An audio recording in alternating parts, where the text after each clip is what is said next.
Hi, I'm John with Lake Tahoe Tai Chi, and in today's video, I'm going to be sharing some tips on how to walk safely on ice, improve your balance, and prevent falling. By adding some of these basic Tai Chi steps, you'll be able to feel more confident if you ever come across that situation to where you feel like you might lose your balance, or even worse, you feel like you might fall or slip. There's also additional tips on how to walk safely on ice, which I'll leave in the description below. Some of those tips also include the type of shoes or boots that you wear, along with equipment that you can use as attachment for your shoes or boots that also help with traction. So there's a couple sources that all this information I'm about to discuss with you comes from. So the first one we're going to discuss is from TRAK.com. So what the article is stating is that in large facilities, it's a particular concern, especially if the pedestrian traffic tends to be frequent or rushed. For example, people rarely walk leisurely into a supermarket. More often, they are hurried, which puts them at a great risk for falling on snow or ice. The same can be said for a busy office building or institution. Cold conditions tend to not slow people down, but rather make them move faster. And naturally, the busier your organization, the more often these injuries are likely to occur as people try to conduct their business quickly and get in and out. In an article for the CDC, these are facts about older adult falls. Some of these facts are each year, 3 million older adults are treated for a fall injury. 1 out of every 5 falls causes a serious injury, such as broken bones or a head injury. And each year, at least 300,000 older people are hospitalized for hip fractures. And then more than 95% of hip fractures are caused by falling, usually by falling sideways. Now, the last source is from the National Flora Safety Institute, but I think they focus more on falling in the workplace in general. So please go check them out. Like I said, the description is in the link below, along with their video about falling. So that's some of the information from the 3 sources I mentioned from before. So without further ado, let's just jump right into it. Tip number 1. Bend your knees slightly and don't lock out your legs. Just like in Tai Chi, when you bend your knees, you make sure that the knees don't go past your toes. As soon as you bend your knees, you'll start to feel your weight sink into the ground and then into your feet. Okay, that feeling in your feet is very important because it allows you to become more aware of your balance and also helps you during that weight transfer step. As soon as you lock out your legs, you become disconnected from that feeling, which makes it more difficult in the very end. So, tip number 1, bend your knees slightly and don't lock out your legs. Tip number 2, make sure you reach with the heel first before committing to any forward step. So let me walk you through this. When you begin, your feet are together. Okay? When your feet are together, your knees are slightly bent. Remember, knees don't go past your toes. Okay? You can transfer the weight to one leg, and then with the opposite leg, you basically reach out with the heel, and I like to tell my students you're basically testing out the waters, or in this case, testing out the ice or snow. Okay, once that heel is set and you feel comfortable, you can lay the remainder of that foot down, and then you can transfer the weight forward.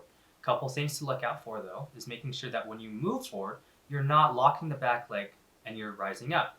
Okay, keep your hips at a nice, steady level as you shift the weight forward. So that's tip number 2. Make sure you reach out with the heel. Tip number 3. Tip number 3 is all about foot positioning. When you take these steps forward, you can actually angle your foot out to somewhat of a 45. Okay, this allows you to get a little bit more of a balanced step rather than having to take that foot and keeping it straight forward. So stepping out at 45 with each movement, you can still bend your knee, making sure that your knee's not going past your toe, but it feels a little bit more comfortable because it opens up your hip and you feel like you have a wider base more than anything else. So tip number 3, foot positioning. Take a step out of 45. Tip number 4. For tip number 4, it's very easy. Okay, along with tips number 1, 2, and 3, right? So tip number 1, making sure your knees are bent. Tip number 2, making sure that you test the waters out, reach with your heel. Tip number 3, right, angling that foot. So tip number 4 kind of just builds to it. Take shorter steps. So that's it. If you take shorter steps, you have the ability to reduce the time standing on one leg. Okay, and it also gives you the ability to, well, just take your time. Okay, you don't have to take large steps, so just take shorter steps, but still apply the other tips from 1 through 3. So, once again, tip number 4, shorter steps. Now for the last tip, tip number 5. It's all about practice. That's what it comes down to.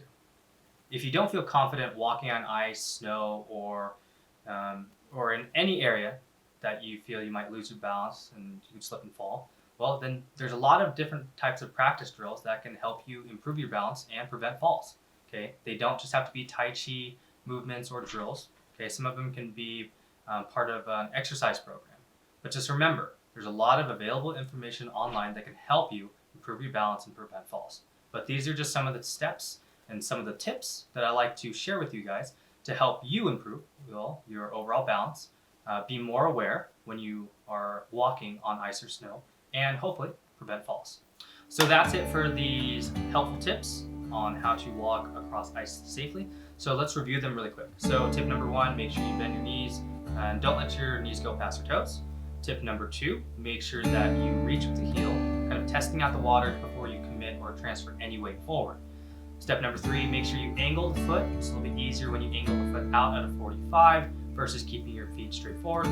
Tip number 4, just make sure that you take shorter steps. It's very easy to move forward, and like I said, it reduces the time that you have to balance on one leg. And then overall, tip number 5, best one, practice. Okay, practice always helps out no matter what, and especially if you live in an area that makes you very cautious of walking and you feel like you might lose your balance, slip or fall. Practice. Even when you're going out to the grocery store, gas station, going to work, practice makes it perfect. So I hope you guys enjoyed this video on how to walk on ice safely.